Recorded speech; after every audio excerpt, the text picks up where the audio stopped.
Pemirsa, Nikita Mirzani divonis 4 tahun penjara dan denda 1 miliar subsidi 3 bulan penjara oleh Pengadilan Negeri Jakarta Selatan. Majelis Hakim menilai Niki terbukti melakukan perbuatan pencemaran nama baik dan pemerasan terhadap Reza Gladys. Meski demikian, Majelis Hakim menilai Niki tidak terbukti secara sah dan meyakinkan atas dugaan tindak pidana pencucian uang atau TPPU sehingga membebaskan Nikita dari dakwaan TPPU. Sebagaimana dakwaan kumulatif kedua penuntut umum, membebaskan terdakwa dari dakwaan kumulatif kedua penuntut umum, menjatuhkan pidana kepada terdakwa oleh karena itu dengan pidana penjara selama 4 tahun dan pidana denda sejumlah 1 miliar rupiah dengan ketentuan apabila pidana denda tersebut tidak dibayar diganti dengan pidana kurungan selama 3 bulan. Menetapkan barang bukti berupa 1 buah sistem elektronik akun WhatsApp nomor 1 sampai dengan nomor 39 sebagaimana telah tercantum dalam putusan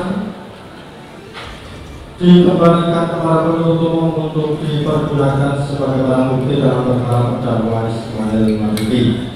8. Membebankan kepada terdakwa untuk membayar biaya perkara sebesar Rp5.000. Vonis hakim tersebut jauh lebih ringan dari tuntutan jaksa penuntut umum yang menuntut Niki dengan hukuman 11 tahun penjara dan denda 2 miliar. Usai mendapat vonis, Niki Mirzani tampak menoleh ke belakang dan tersenyum.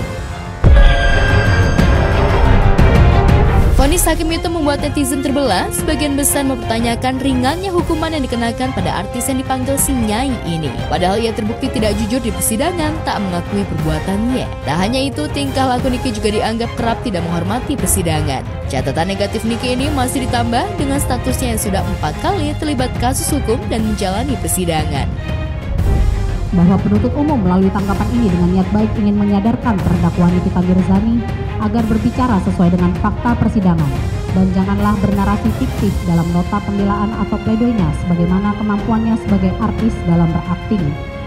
Serta penuntut umum mengingatkan agar terdakwa Nikita Mirzani tidak menganggap persidangan ini sebagai dunia akting yang pada intinya menghindari memainkan peran sesuai arahan sutradara sebagai pemeran utama menghubungkan peristiwa sesuai dengan skenario. Usai sidang, ia juga mendatangi majelis hakim untuk mengajak bersalaman. Namun sayang, niatnya ini ditolak Majelis Hakim Pengadilan Negeri Jakarta Selatan. Padahal sepekan sebelum sidang vonis, Niki sempat pesimis dan melau, khawatir dan bahkan takut dihukum berat.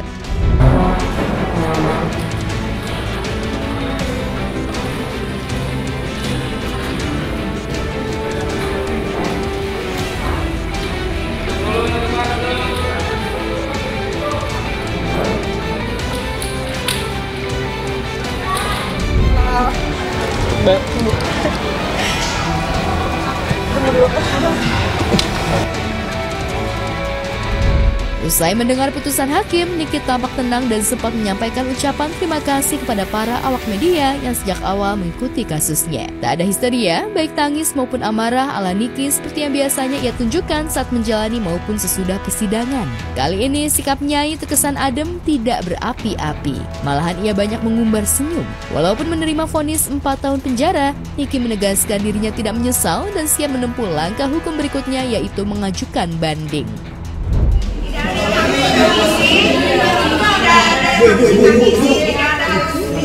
Semuanya ya, nanti kita tinggal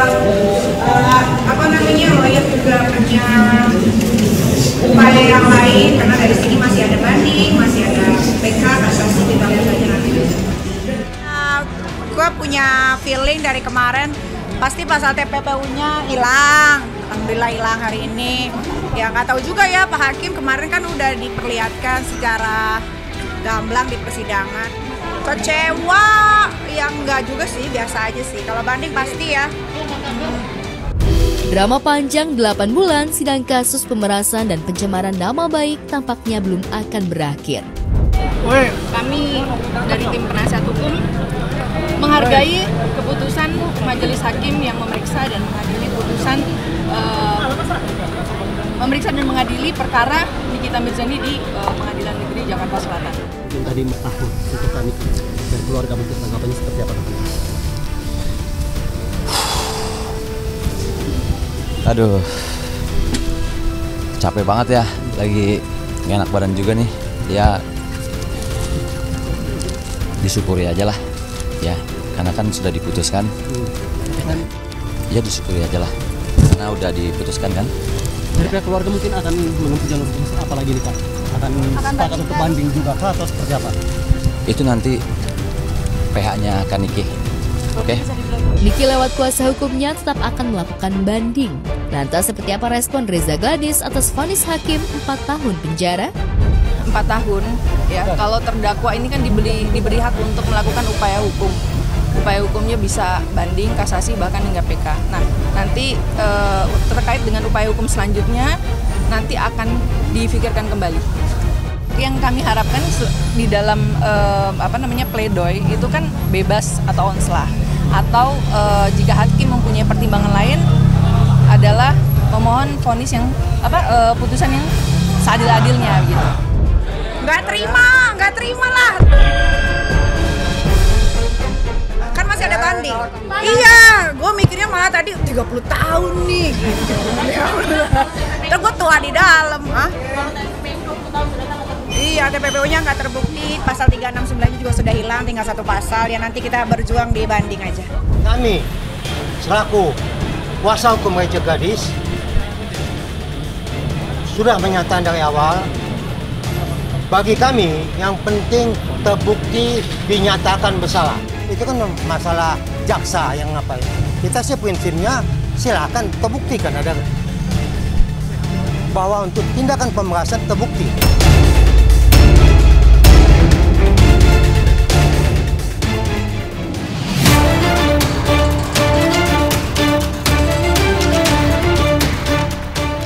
Di lain peristiwa, setelah sempat terganjal dan tertunda, Selasa kemarin, kedua orang tua Ayu Koirun Nurisa resmi mengajukan permohonan penangguhan penahanan putrinya ke Polres Tangerang Selatan.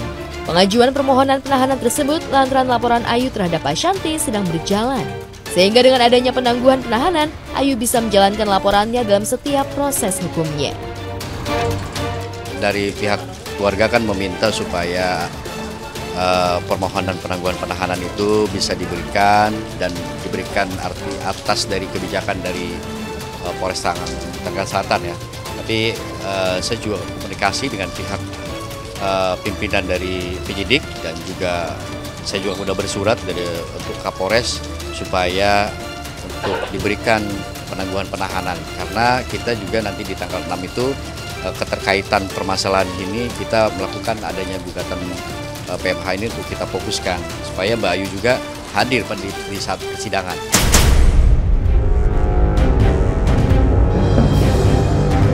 Seperti diketahui, Ayu ditetapkan sebagai tersangka atas laporan Ashanti soal dugaan penggelapan dana perusahaan sebesar 2 miliar rupiah. Tak terima dilaporkan Ashanti, Ayu balik melaporkan istri anak Hermansyah itu atas dugaan illegal akses dan perampasan aset.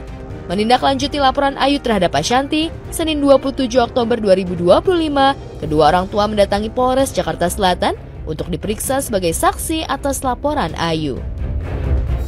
Setelah selesai pemeriksaan saksi kedua ya, ada beberapa pertanyaan untuk Ibu dengan Bapak. Tadi ada sekitar 18 pertanyaan untuk terkait laporan Mbak Ayu yang illegal access.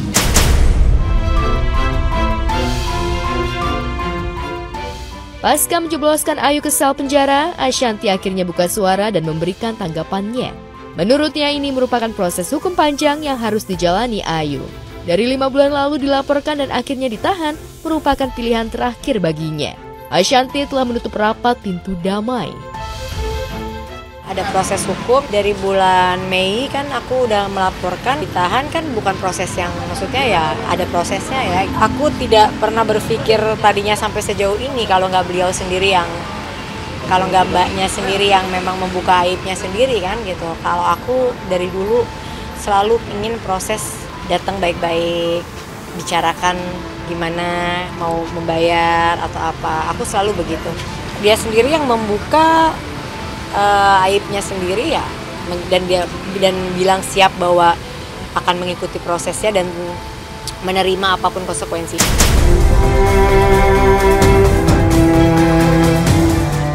Dengan mata berkaca-kaca, Atmaji dan Suci mengakui kesalahan anaknya, namun hal itu dilakukan semata-mata karena Ayu adalah tulang punggung keluarga selama 8 tahun.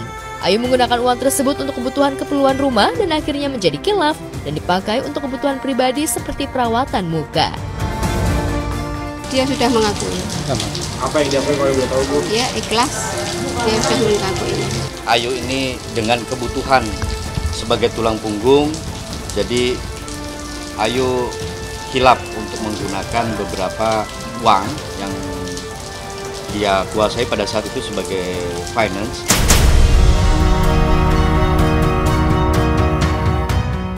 Menanggapi laporan Ayu terkait illegal akses, Ashanti dengan tegas menolak pernyataan kuasa hukum Ayu yang ingin mentersangkakan dirinya yang sudah mau dengan baik dari awal.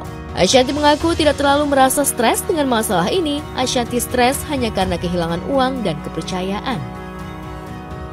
Masalah Ayu, kata orang tuanya Ayu dimanfaatkan suaminya, yaitu biar menjadi urusan keluarga mereka.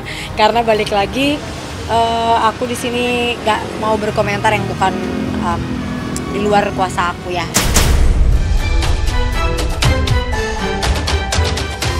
Namun di momen itu juga, Ashanti justru dibanjiri pertanyaan netizen soal wajah dan tubuhnya terlihat kurus dan jauh lebih tua dari usianya. Apakah karena memikirkan masalah yang baru dihadapi? Aku stresnya tuh pertama cuma ya uangku hilang, satu.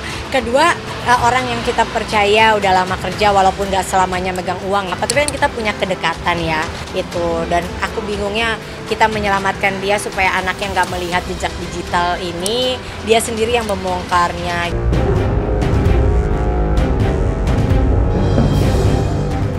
Bersamaan dengan langkah ikhtiar orang tua Ayu, Ashanti justru tengah happy-happy merayakan ulang tahun anak keduanya, Arsya. Memang tidak seperti sebelum-sebelumnya, kali ini pesta ultah hanya sederhana saja di rumah. Ashanti hanya beri surprise kecil untuk Arsya. Happy birthday, Arsya. Happy birthday.